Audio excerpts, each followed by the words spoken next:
Let's start again. I feel like they'll start to get some head of speed up on the slide. And at least do that on flat lane when there's snow. There's a person cross. Sometimes they go quite a ways for them.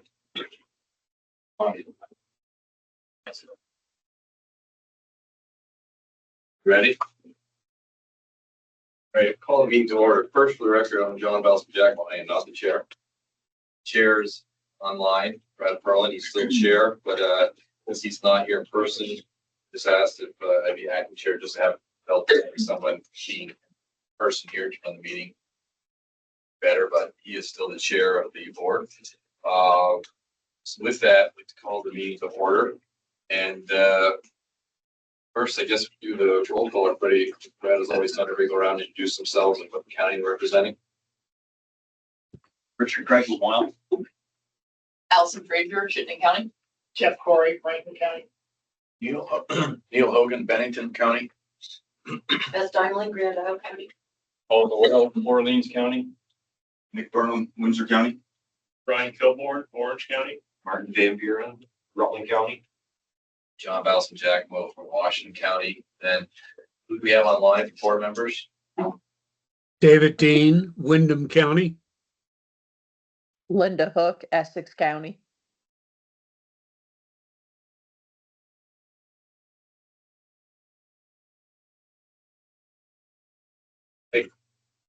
Bob's muted. Good. Yeah. Right, it's Brad. Did I see Brad on here too? Okay, looks like Bob Patterson, Yep. Addison County. Yep, if you're talking about Zachary Pratt, I'm here. so Brad, I think Brad's on there, so. All right, next we need to have the approval of the previous meeting minutes, December 17th, 2025. Well, there might be someone who had a potential maybe edits or amendment to the minutes.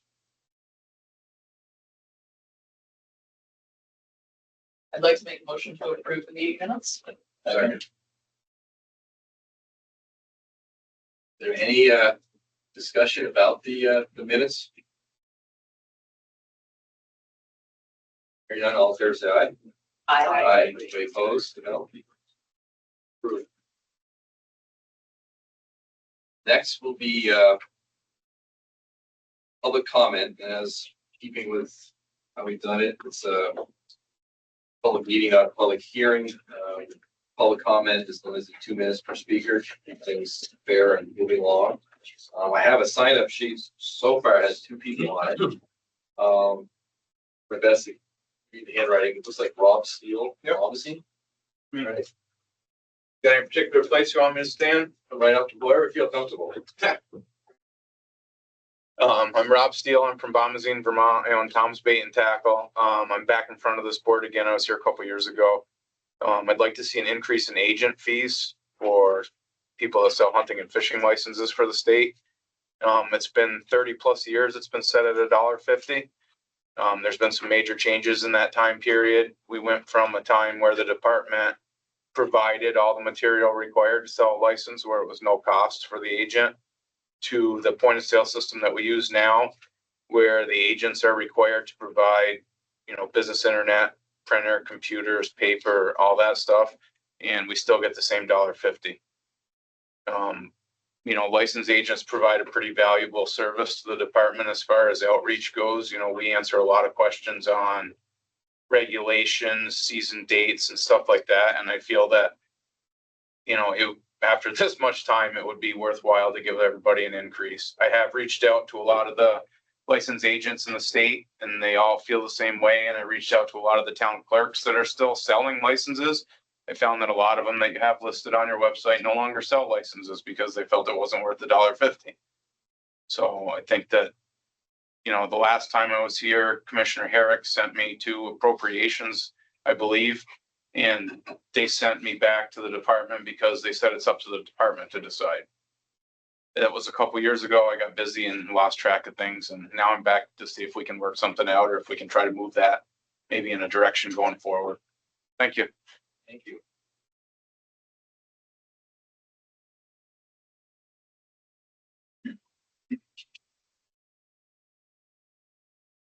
Chris Pritchard? Paula? Good evening. Chris Pritchard, Paula, I represent Paula, Middletown Springs, Timoth Rupert, and I share wells with the minority leader, Patty McCoy. And I'm here tonight just to extend an invitation to the board. In February 28th of 1969, Bill Drake from the Fish and Wildlife Department, a biologist, was part of what I consider one of the greatest conservation success stories in Vermont history.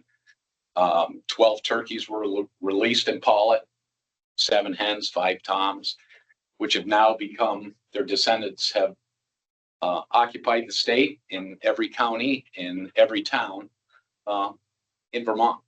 And so Paulet is going to celebrate that on April 18th at 2 o'clock at the rail trail. We're going to have a ceremony and a commemorative marker is going to be installed. Worked with Commissioner Batchelder and people in his department that have been awesome. Jackie Casino and Bill Gray from the Rail Trail, the state of Vermont, Tom Decker from U.S. Fish and Wildlife Service, and many others, the Paulet Select Board. So we're hoping to have a big celebration. A lot of folks in the area of conservation have been invited. I have invited my committee, the environmental committee, to attend. I've reached over to Senator Williams and Natural Resources and then asked him to invite his committee. Senator Pat Brennan, who's head of the Sportsman's Caucus, will be attending. The Lieutenant Governor will be attending. I've extended that invitation to the governor. I know his schedule is quite a bit busier, but we're hoping he can attend. So you're all welcome. And if you want to make a day of it, you can come to Kehoe Conservation Camp at 10 o'clock that morning. And a local 4-H, our local UVM 4-H shooting sports club, the Oxbow Mountain Shooting Sports Club, is going to hold their annual, which they've done for the last 20 years at Kehoe, Bart Jacob Memorial Turkey Calling Contest. The Lieutenant Governor is going to attend that. Senator Brennan's going to attend it. Tom Decker is going to attend it with folks from the NWTF and the National Shooting Sports Foundation.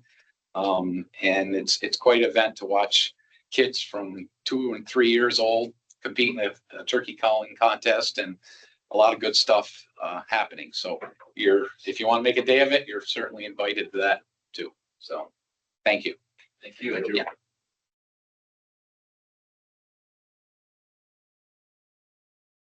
Bob Galvin? Hello, folks. My name's Bob Galvin. I live in Bolton. First off, just want to give a shout out and thank you to Representative Pritchard. It's just nice to have more legislative connection to something that we all care a lot about, which is wildlife. So thank you, Representative. Second thing on my agenda perennially, the North American Model of Wildlife Conservation, of which Vermont Fish and Wildlife is a signatory to, stipulates a couple of different principles to conserve and protect wildlife in North America. Number 2 of that model is commerce in wildlife.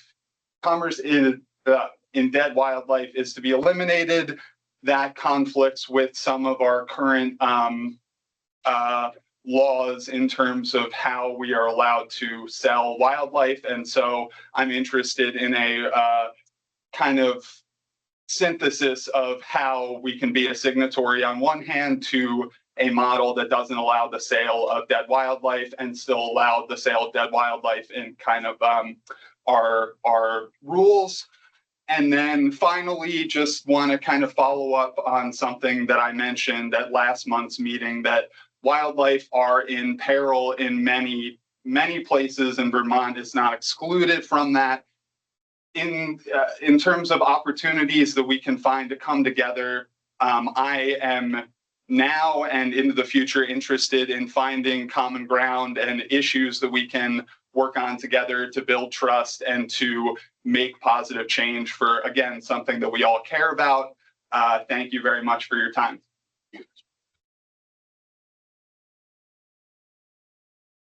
All I had on the list for president, sir. Mark Coronado would like to speak. Yep. Okay. Yes, go ahead. Happy New Year, everybody. I wanted to direct my comments tonight, not so much towards the board or the department, but towards the larger sportsman's community. This past January, I found this publication, Vermont Sporting Journal, excellent publication, great stories about hunting, fishing, trapping, traditions. But what I didn't like was the article in Trapline Talk that talked about the high prices in skunks being paid right now and how this fall you can make a lot of money by trapping skunks. Nothing illegal there. But what the author talks about is drowning skunks and this how to make money off skunks this fall. So I was one of those groups that participated in the rulemaking process. I have a lot of faith in the new rules, the revised rules. When they passed, I made a decision to work to build social tolerance for trapping controversial hunting practices, because like everything, there's good actors and bad actors. But it really hurts the trust that I'm trying to build with trappers and also activists when we see Randy Barrows writing about drowning skunks. And what's equally upsetting is that nobody else raised any interest about this. This paper's been out for 2 months now. I reported it to the wardens. They talked to them. They admitted that it was an oversight. They said it would be corrected. I looked online tonight, still there. You know, so I just want to say to the trapper community that if you want to build more tolerance and keep your traditions alive, then we got to follow the rules, people.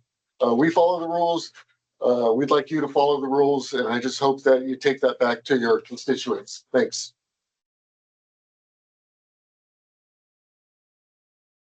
Else?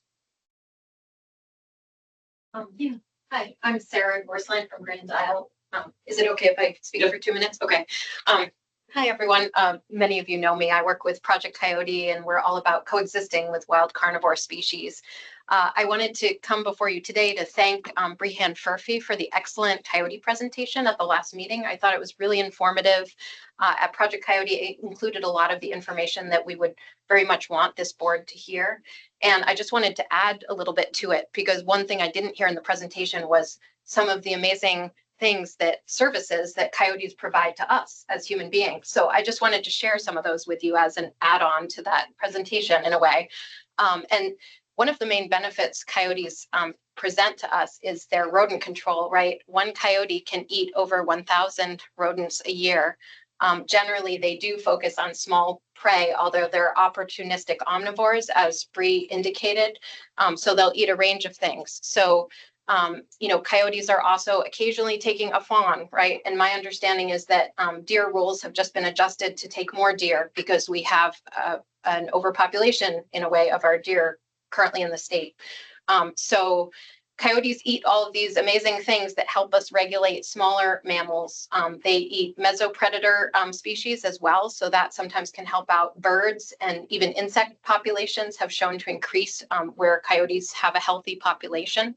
So I just wanted to share some of that information. You know, I've spoken with a farmer down in the Westminster area, and she's described to me that you know, she has a local coyote pack that she's very much worked to protect so that other coyotes don't come in and start harassing her livestock, because she's trained them over many years through hazing and working with this pack to only focus on their sort of natural prey base, which would be these small rodents. And she's described how coyotes will hunt her upper fields and then a fox will hunt her lower fields, and they never hunt the same territory. So they also sort of limit other carnivores' territories within given areas. And all of those relationships are just really important, and a reason why we want to see coyotes healthy and abundant on the landscape at Project Coyote.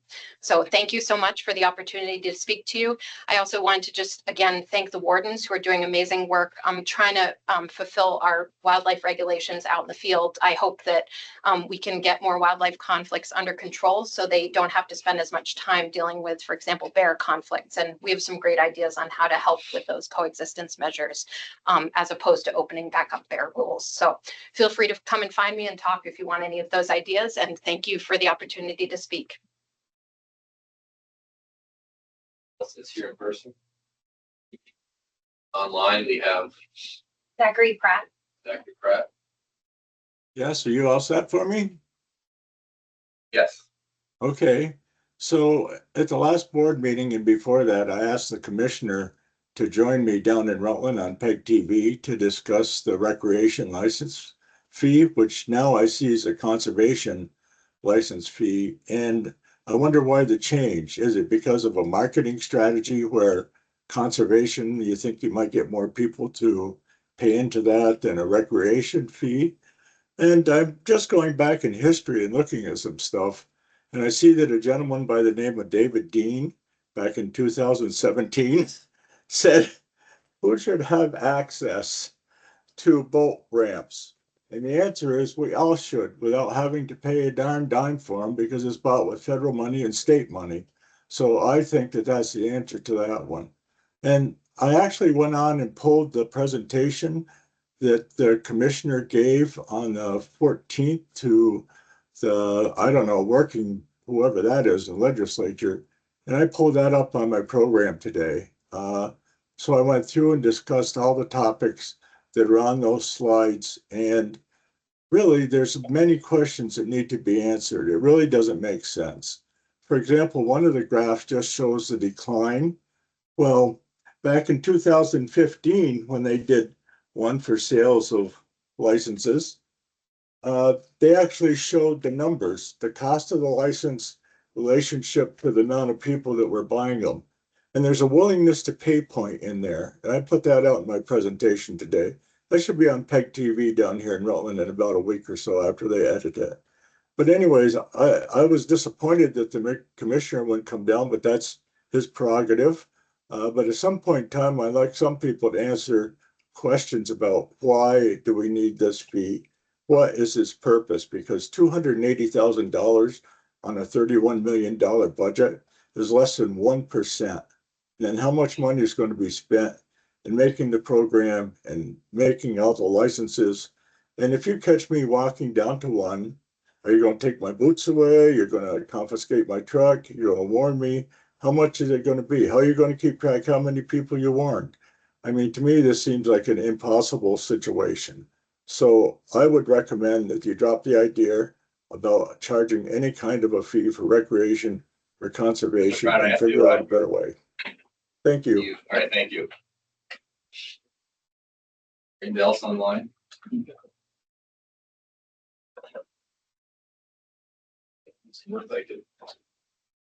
Thank you all for your comments and classes backward.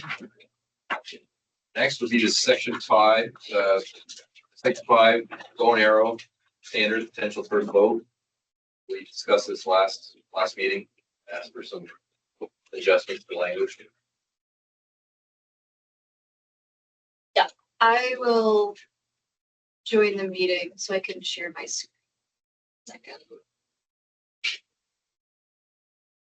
And while you're doing that, while you're joining, Hannah, some of you may recall this is our second try at this. Folks in the room caught last time that we had missed an opportunity to include crossbows rule. So it's simply some housekeeping from start to finish. These bow and arrow standards are captured in all the big game rules, but this is sort of the overarching rule itself. Bow and arrow standards rule appendix 4, 5, appendix 5 is the overarching bow and arrow standards that governs all these, and it formally just said deer. I wanted to say big game now, so that's the effort you're looking at.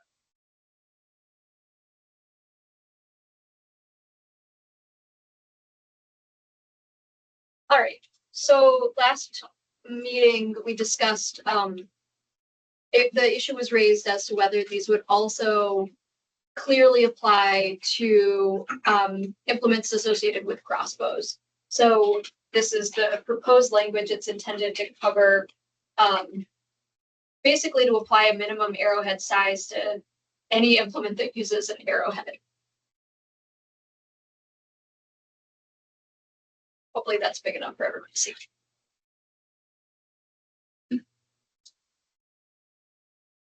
Seems like it's been covered. I was one of the people who asked about this last week, so, I think the clarification of calling out in the sentence a bow and arrow or crossbow, which has been added. And then we're also using the word arrow or bolt. So I personally think this is satisfying what we set out to do. Make a motion, we accept it. I second it.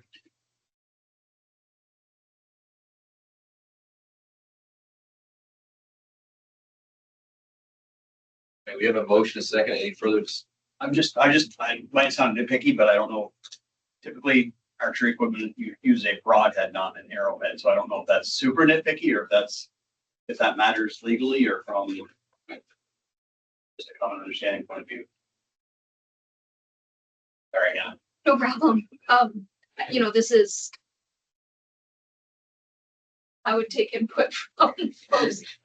The word arrowhead is currently in the rule. So my take is that it's commonly understood to mean the broadhead that you're using. Can you put just slash broadhead if you had?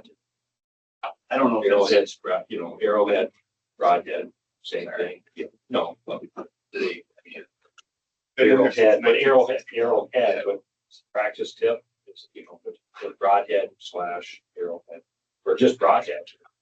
Because it's gotta be 7/8 anyway. I agree. I think you're technically correct. But is anyone, do we believe we're gonna be pressured on this in any way? And That language has been there since 1961. it hasn't been an issue? No. Yeah, I would. Yeah, because practice did, it has to be a certain size anyways, it don't matter. It's more the technical term that's used. We don't go to the store to buy arrowheads, we go to the store to buy broadheads. So that's. You're not wrong. Yeah. Any, any other discussion, any comments? So this says it's this is potentially first floor, so we're okay to move forward with it. On the vote. Yes, and the board right now would be voting to move this language into rulemaking. Yes. So that we proceed to file with ICAR. All right, we have a motion, a second. All those in favor, say aye. Aye. Aye. Anybody opposed? You know? All right, I did voice votes, so I didn't think these were easy to roll call. Yeah. All right. Next is the view of the 2025 deer hunting season, and I believe Gordon's going to be online. Right. See. Yeah, he's here. We're gonna turn it right over to Nick, he's our deer biologist, and he'll be going over the review, the preliminary results of the 2025 deer hunting season. I was warned this is probably gonna be quick, so. If you're looking for an hour, I apologize. A good average season. Excellent. Right. Nick, are you ready to go?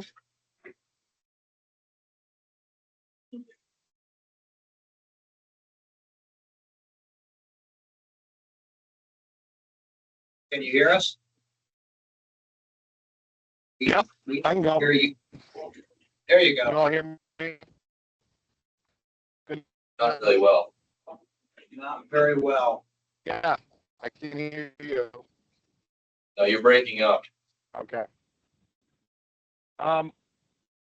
Yeah, sorry, can't I'm in see the you car, e- so we it can't might see you be, either. might be in and out. Can Well, you you're hear me better coming, now? you're coming through now. Give it a whirl now. Sure. So yeah, as someone said, it was a very average season. There's not really a lot to report at this point.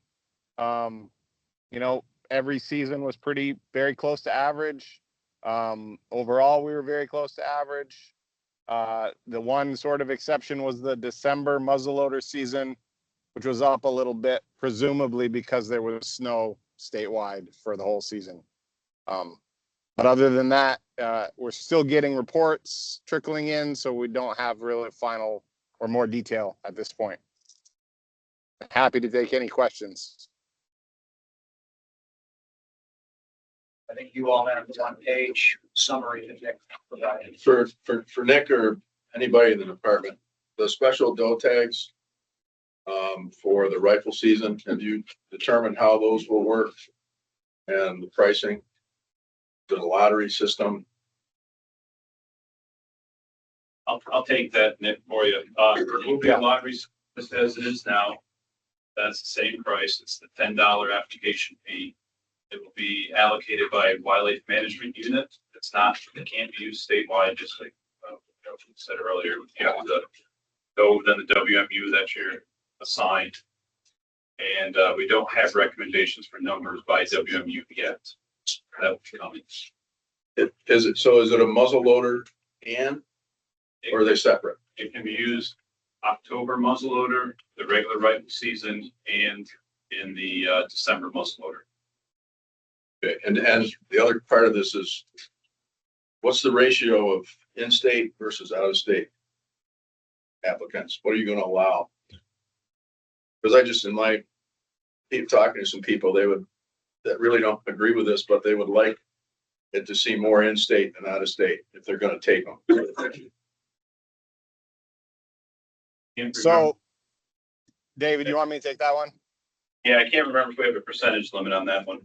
Yeah, so it's limited to no more than 10% non-resident. Thank you.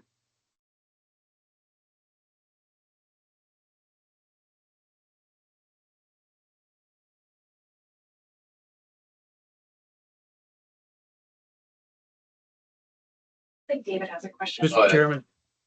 Yeah, go ahead. Just a question with the press release that has come out recently about opening up certain wildlife management areas to an extended doe season for archery. And I would just like to hear the biologist's opinion about how did they make that decision? Why did they say, okay, we're going to extend this? I think I know, but I'm not sure that I know. Thank you.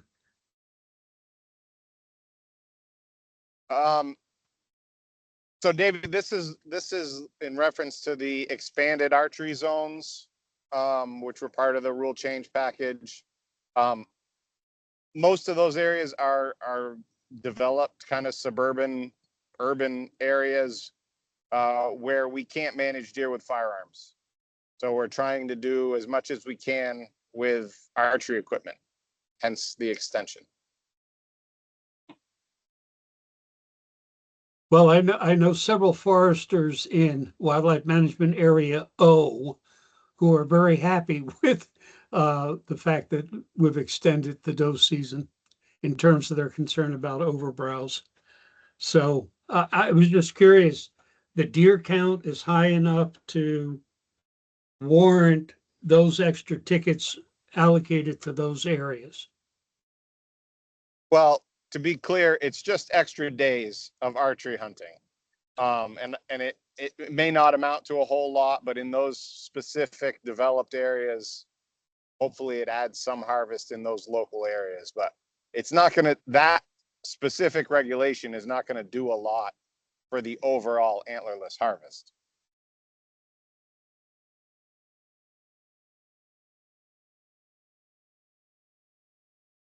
Thanks.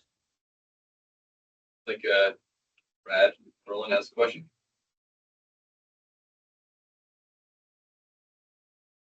Brad, can you hear us? You're muted. Yes, I can now. I was just wondering if you could tell Dave specifically where those expanded regions are. That would help him, I think, understand more specifically what you're saying.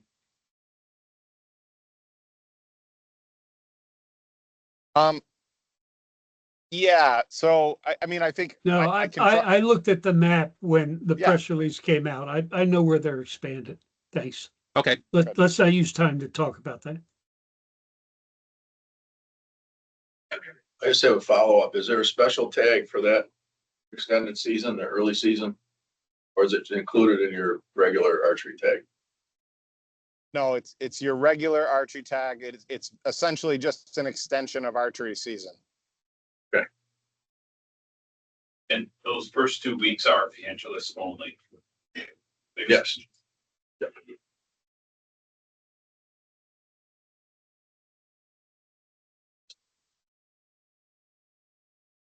Nick, although the numbers are preliminary, are there any anecdotal observations that would be helpful to share with the board? Again, I don't know that we have a lot to say, but I think the one thing that has stood out to me anecdotally is, it seemed like there were a lot of, decent rack bucks taken this year. And again, totally anecdotal. I don't know if that's real or just a perception. But it seemed like there were a lot of at least decent sized bucks taken this year. Nick, any insight why D2 and E2 had a pretty significant jump in the buck harvest? Not really, but I'm sure the snow conditions were a big factor. There was decent tracking snow most of the season. And also we have to keep in mind that we've had one severe winter in the last decade. So that's going to benefit the Northeast Kingdom more than anywhere else.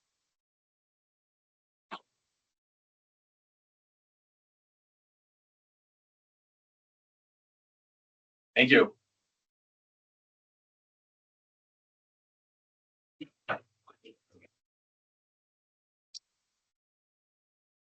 Else have any questions for Nick? I just had one question about when you do the final numbers. You break down archeries. Is it broken down by the department of crossbow versus compound or longbow? Or as because I know where I report mine, they ask those questions, and I started tracking it myself online. Results, it seems like 80 to 85% seem to be crossbow now, at least in the central Vermont area. So the department keeping track how many are shot with crossbow now during archery season? Yeah, that is part of the harvest report. When you report a deer, it asks whether it was a crossbow or a vertical bow. You have have you seen what the trend is? What percentage is now crossbow during archery season? We've pretty well leveled off between, it's been 75 to 78% the last few years. It seems to have leveled off somewhere in there.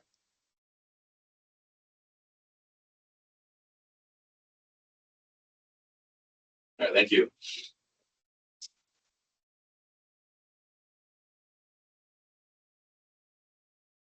Anybody else? Questions? One quick question, Nick. Did you guys get like a pretty big, or did you pull a lot of teeth that opening weekend to your check-ins? Did you get a good sample?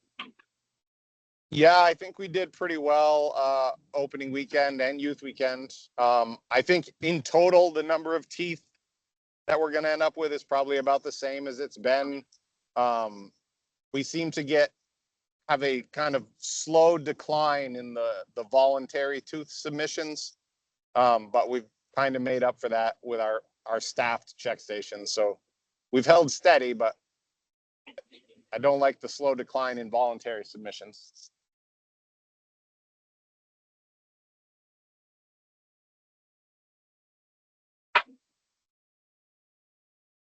Anybody else have questions for Nick? As we do every year, Nick will have more information to present during the public meetings, and Mark should have all the data. All right, then I guess we'll move on to the commissioners update. Happy to do it. Yeah. If any of you were at the Yankee on Saturday, you get to see Nick do an hour on this topic. It was very well received, and he met all the questions head on.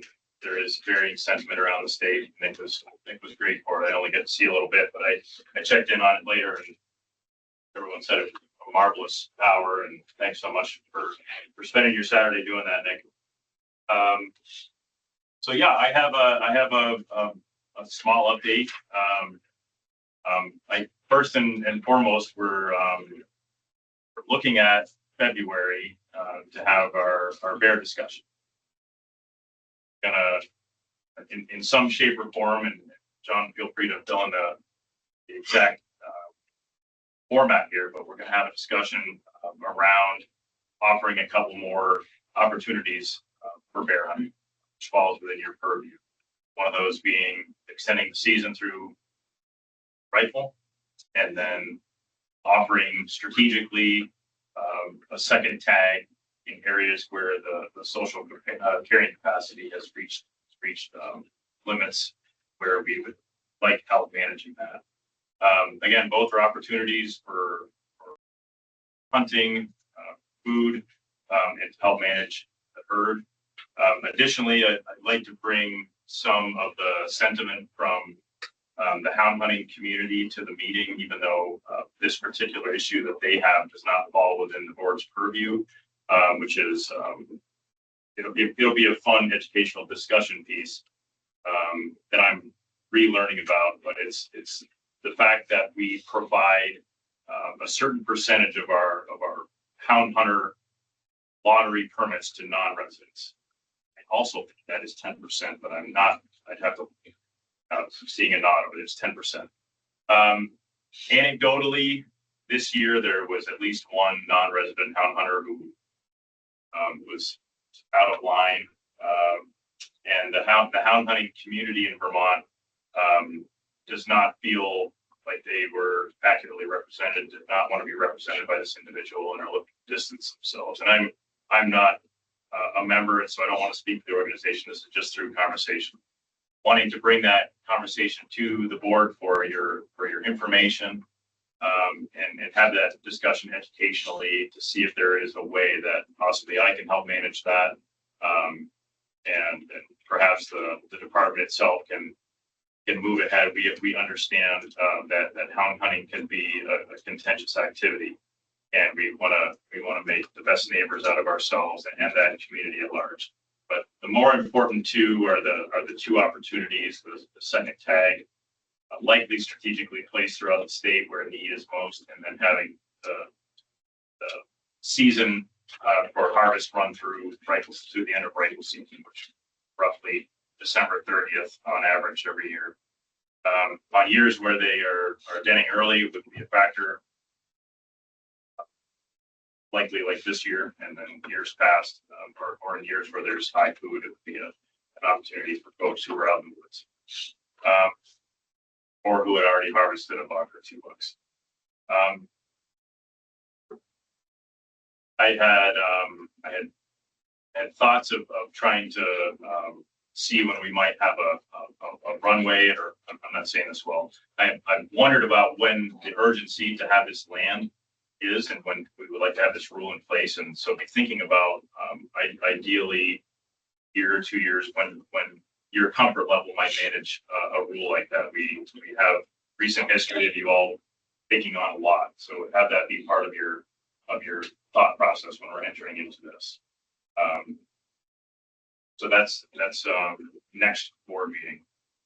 I wanted to give you a little bit of a legislative update, and I'll certainly suborn to any elected officials in the room in my take. But I've had 3 opportunities to testify so far. One of them was on the conservation access license, which was in Ways and Means. We said our piece there, and undoubtedly we'll hear more on that conservation access license. It has been pared down to fishing accesses from wildlife management areas to simply access areas at this point. The collective we, including the governor, thought that having lands included were a confusing and sort of clumsy way to explain this effort, and we certainly agree. There are many entities who own state land. It's not just Fish and Wildlife. It's not just Forest and Parks. And so we backed off from wildlife management areas, and we do plan to go there at some point. It's not going to be in the initial rollout, which we're still aiming for around 2027.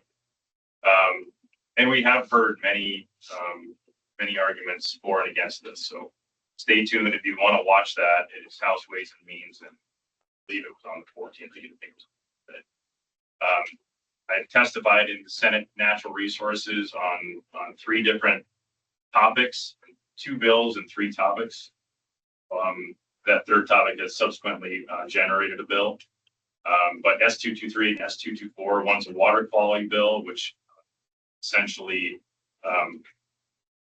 there's a small piece of that bill that involves Fish and Wildlife, which would incorporate a study committee where we would want to voice simply around the fishing aspect of national use of public water rules. And then S224 is a bill that would propose to allow municipalities to govern a public body of water by use of public water rules that the agency would delegate to them if they owned the land all the way around that body of water. As near as we can tell, it might affect 11 bodies of water in Vermont. Most closely nearby is Thurman-Dix Reservoir. So initially looking at that, it was an opportunity to tell the chair that we felt that this was unnecessary and sort of an anti-access effort, because regardless of the ownership, the water belongs to the people of the state, and so having it governed by a municipality we didn't feel was something we could support. We're far from done and far from having a position on it. I haven't conferred with the secretary. This was me testifying, and so we haven't had agency-wide opposition, just Fish and Wildlife at this point. And DEC's side of that, actually, I don't believe they got to testify that day. They're going to have to come in at a later date and testify on that bill. That was Friday at roughly 10 o'clock. If you want to look up any of these testimonies, they're available to you on YouTube. And I also had the opportunity to talk about posted land and our effort, which continues to sort of ameliorate the situation that I've created around posted land that I've spoken to before. We're still working on landing on a couple of town hall type dates to roll that out. That evening, a bill came out. I don't know the bill number, but it would be easy to find. Sponsored by a couple of representatives in essentially the exact same vein as to what I testified to doing, which was making some options for posting either a 365-day timeline or a September 30th, October 1st, September 30th type timeline. The bill proposes a 365-day option, which I certainly think is one of the ones we would propose, and having the date of registration become the date of posting. The legal date of posting is something the wardens could verify, something be hard to argue. That effort will continue. I haven't had a chance to talk to any legislators or anyone at all. Essentially, it just came out last week. And so we'll see where that goes. Commissioner, Yeah. it's H723. Thank you.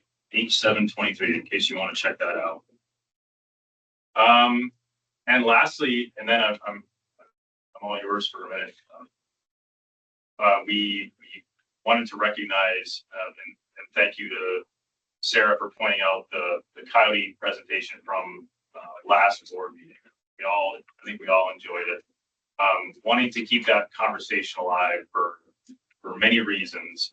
We do have the opportunity that we alluded to with Dr.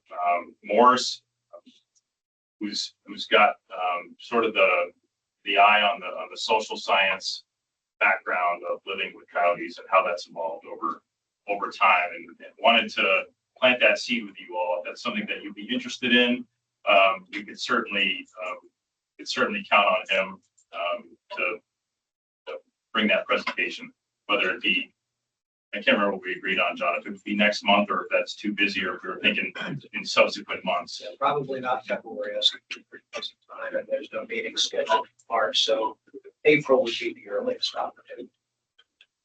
Got it. So again, social science background presentation, department outreach, staff slash scientists would love to present to you on that. And I think it would be equally as fascinating, my opinion, but I think you'd all really enjoy it. There's one other thing that I thought about talking about, but it has become relevant tonight. Was the Atlantic article that Mr. Dean sent to us. Thank you for that. It did point out that Vermont is the only state of the 50 that allows the sale of venison. And we did a little digging into that and found that its origins anecdotally were around game suppers and the allowance for game suppers when that was a bigger deal than it is today. But it's well restricted. I think the colonel and the major can attest that it's well restricted. We have very tight relationships with our hunting community. We would know if venison was leaving the state in mass, and we don't feel like it is.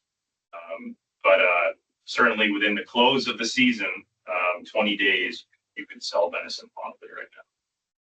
Just an interesting bit of relevant news, and thanks for bringing that up. Yeah,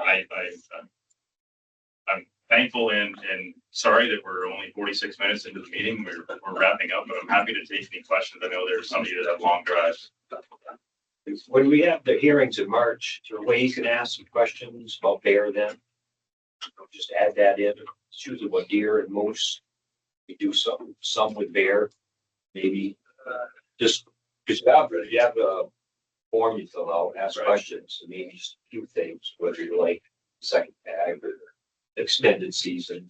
Generally, the way we've done it, post something, bring that out in the meeting. Okay. And it depends kind of on board's timeline, how we want to move with that. Drop something forward in your interested person folks is going to say, go forth and ask questions. And we have our meetings in May also in Angeles that we can work that into pretty easily. That's something that It just seems like a long time for 2028. You wait that long. Get it going. Set. Yeah, I agree. I think we should shoot definitely for 2027. I think the board, well, at least I think we should expedite it to that degree at least. But, yeah, it's been a new member last year coming onto the board in the middle of the Handfish, having that being a new member, and that's already down the road, and we're second vote, and also the deer rules. It was a little challenging, like especially for me, the deer rules a little easier for me because it's deer on the home fishing, so that was a big learning curve. And with the bear discussion, I don't know how. I know we're losing a couple board members. I'm not sure how many are losing this term. So we had discussion in February. We're gonna. I hate to move a little too quickly because we'll have some couple, 2 or 3 or 4. I don't know how many members it's going to be, but new members on the board. So giving them the time to be able to be part of the discussion. I think, it's tough. You come in here, you're voting on something that really only first time is the second vote.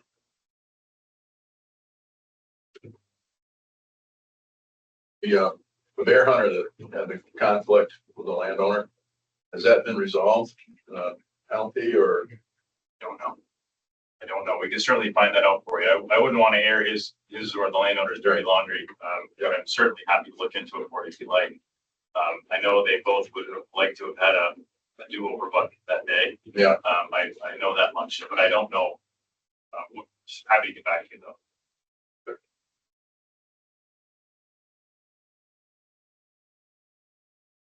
I'd like to just say thank Jason for the way he spoke at the Yankee Classic. He put it very easily, got it very out of control by a couple of people there. He did a very good job of keeping it calm. Then when Nick got there, the guy never said a word. He left. I think he ended up leaving, didn't he? Yeah, he never said a word. I said you did a great job of keeping it calm. Very kind of him. Like I said, I didn't feel Didn't feel calm, but thank you. That's very kind. All in the interest of what he really cares about, what they care about.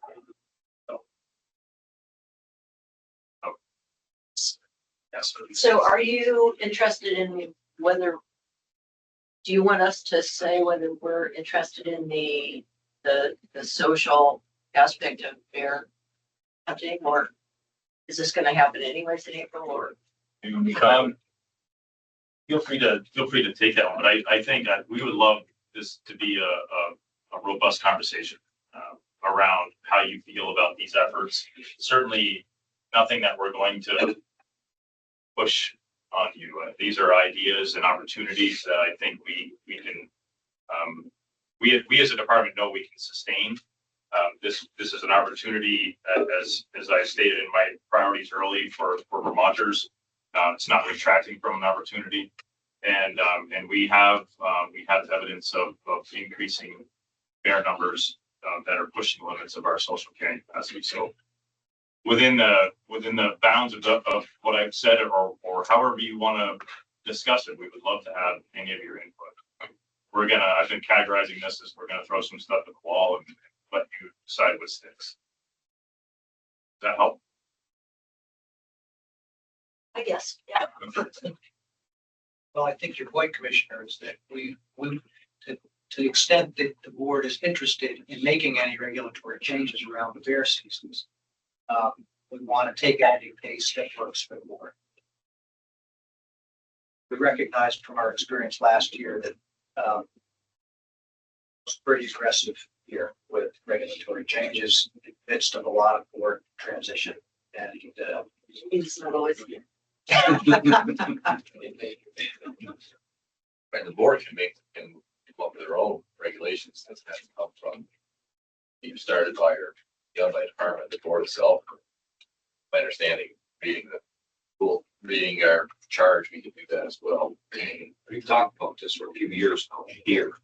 What we have been talking about. So they're asking about it. Nothing's been done too. So yeah, the board can also chooses if certain members bring it forward. Also discuss.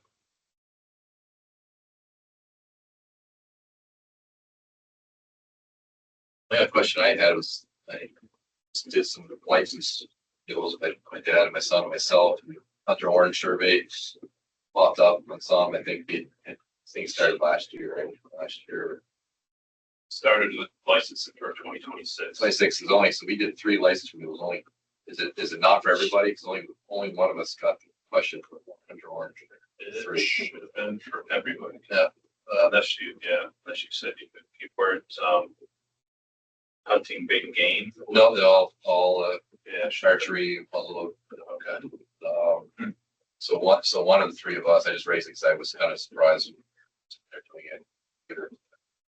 I'll check with licensing. I know when I redid mine at Tom Trade up, my kids too. I wonder if it was some glitch if you went from license to license to license. And yeah, we saying there's one month same computer. Yeah, we put in each name came up. And maybe one IP address. One IP address, yeah, maybe there's a little glitch in the system if you doing for the family same computer. So that's it only came up one time. I thought it was linked to your conservation. That's my daughter. So yeah, okay. Check that. Thanks. Anybody else have any? I've got I have some information on the upcoming public meetings if people want those to start planning. The March meetings, the first one, we haven't received confirmation yet, but it's looking like March 16th, Monday, be at Brattleboro High School. March 18th on a Wednesday is going to be at St. Johnsbury Academy. And March 19th, a Thursday, will be at the St. Albans City Hall Auditorium. All of those meetings usually send out a press release, but they usually start at 6:30, and the doors pretty much open at 6 o'clock. They're up to 6:30, 8:30, go over a little bit. We also have the May dates for the other set for the Angeles meetings. Tuesday, May 5th, it's going to be at U32 High School in Mount Verlier. And then Thursday, May 7th, will be at the Keto Conservation Camp down in the Castleton area. For 6:30 as well. Yes. So 4 out of 5 are confirmed. We just have to wait on the Brattleboro ones. They'll just get back to us.